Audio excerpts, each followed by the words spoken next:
Animation पाठशाला। नमस्कार विद्वानों, कैसे हो आप लोग। आज हम एक और नया पाठ पढ़ने जा रहे हैं जिसका नाम है अनुयोक्त। इस पाठ में हमें अनेक शिक्षाएं दी गई हैं। चलो पाठ को शुरू करते हैं। पहले श्लोक में जैसा कि हमें बताया गया है कि एक विद्वान व्यक्ति की हंसराज अर्थात हंस से तुलना की गई है। एक राजहंस से जो शोभा तालाब की होती है, वह शोभा किनार पर चारों ओर रहने वाले हजारों बगुलों से नहीं होती।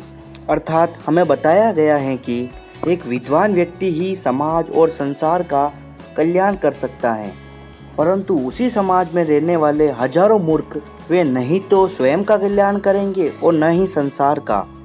चलो अब हम दूसरे श्लोक की ओर बढ़ते हैं। सीधी सादी भाषा में दूसरे श्लोक में हमें बताया गया है कि किसी ने तुम्हारे ऊपर उपकार किया है तो अब आप उस उपकार को कैसे चुकाओगे। जैसा कि राजहंस ने कमलनाल के समूह को खाया है, जल को अच्छी तरह से पिया है, कमल के फूलों का सेवन किया है, अब राजहंस से पूछा जा रहा है कि उस तालाब का तुमने पानी पिया है तो उसका उपकार कैसे चुकाओगे। इस श्लोक को मनुष्य से जोड़ा जा रहा है। हे मनुष्य, जिस देश, जाति, धर्म और संस्कृति में तुम्हारा जन्म हुआ है उसका बदला किस कार्य से चुका सकोगे। हे मनुष्य, इन सभी के तुम ऋणी हो तो इन सभी का सम्मान करो। चलो अब हम दूसरे श्लोक की ओर बढ़ते हैं। जब ग्रीष्म काल के समय अत्यधिक गर्मी होती है तो एक पेड़ को जल की अत्यधिक आवश्यकता होती है। माली उसे जल देकर उसका पालन पोषण करता है। माली के जल की तुलना और वर्षा के जल की तुलना की गई है।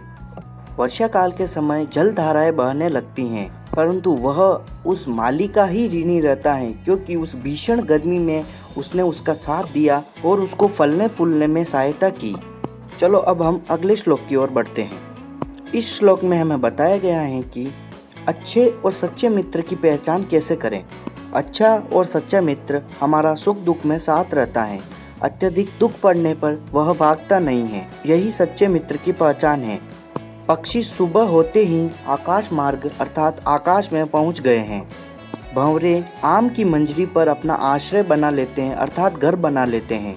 एक तालाब को कहा जा रहा है कि तुम्हारे संकुचित होने पर अर्थात तुम्हारे सूखने पर तुम्हारे अंदर रहने वाली मछलियाँ अब वह कहाँ जाए। उन मछलियों का एकमात्र सहारा तुम ही थे।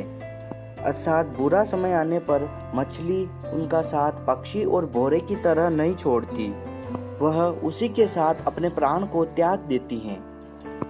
अतः वही वास्तविक मित्र मानी जाती हैं। तो विद्वानों, वीडियो अच्छा लग रहा हो तो वीडियो को लाइक करें। चलो अब हम अगले श्लोक की ओर बढ़ते हैं। इस श्लोक में स्वाभिमानी व्यक्ति की पहचान की गई है कि वह अपनी विपरीत परिस्थितियों में भी अपने स्वाभिमान पर अड़ा रहता है, जिसके लिए उसके प्राण ही क्यों न चले जाए। एक स्वाभिमानी पक्षी चातक अर्थात चकोर वन में ही रहता है, जो या तो प्यास से मर जाता है या फिर इंद्र से वर्षा जल की याचना करता है। अर्थात चकोर पक्षी इस संसार में एक स्वाभिमानी व्यक्ति की तरह है। एक स्वाभिमानी व्यक्ति भी अपने सम्मान व निर्धारित मर्यादा के साथ ही जीता है। वह अपने नियमों के विरुद्ध अथवा अमर्यादित जीवन जीने की अपेक्षा वह मरना अधिक पसंद करता है। तो आपने महाराणा प्रताप की वीर गाथा तो सुनी होगी। वह भी एक स्वाभिमानी व्यक्ति थे जो अकबर के सामने कभी नहीं झुके। चलो अब हम महान लोगों को ही याद करते हुए अगले श्लोक की ओर बढ़ते हैं। इस श्लोक में महान दानदाताओं का गुणगान किया गया है। महान दानदाताओं को बादल से जोड़ा गया है।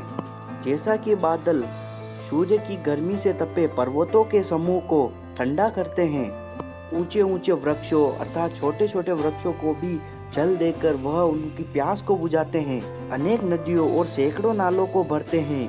हे बादल, तुम स्वयं खाली होकर और दूसरों को प्रसन्न करते हो, यही तुम्हारी शोभा है।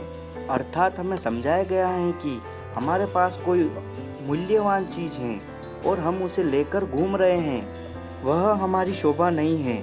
अगर वही वस्तु हम किसी जरूरतमंद व्यक्ति को दे देते हैं, उसी में हमारी उत्तम शोभा है। इसी तरह बादल भी अपना पानी जरूरतमंद लोगों को देता है, अतः बरसे हुए बादल की शोभा भी बहुत उत्तम होती है।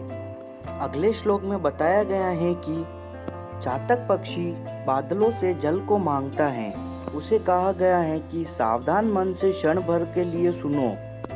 आकाश में निश्चित रूप से बहुत सारे बादल होते हैं, परंतु सभी बादल एक जैसे नहीं होते। कुछ बादल धरती को बारिश से भिगो देते हैं और कुछ तो बादल बेकार में ही गरजते रहते हैं। हे चातक, तुम जिस बादल को भी देखते हो उसे अपनी दुख की बात मत कहो, अर्थात सभी के आगे अपने दुख को प्रकट करके हाथ फैलाना उचित नहीं है। इससे अपना अपमान होता है और सभी बादल उदार भी नहीं होते हैं, अतः सभी के आगे रोना और मांगना उचित नहीं है। अर्थात हमें बताया गया है कि सभी के आगे हाथ मत फैलाओ। अगर कुछ मांगना भी पड़े तो उचित व्यक्ति और उचित समय पर मांगो। रुको रुको विद्वानों, जाओ मत। मैं आपसे एक प्रश्न पूछता हूँ। पहले वाली इमेज में जो राजा बताया है वह राजा कौन है और वो किसको दान कर रहा है? जो इस प्रश्न का सही जवाब देगा उसे मिलेगा इनाम। कमेंट जरूर करें।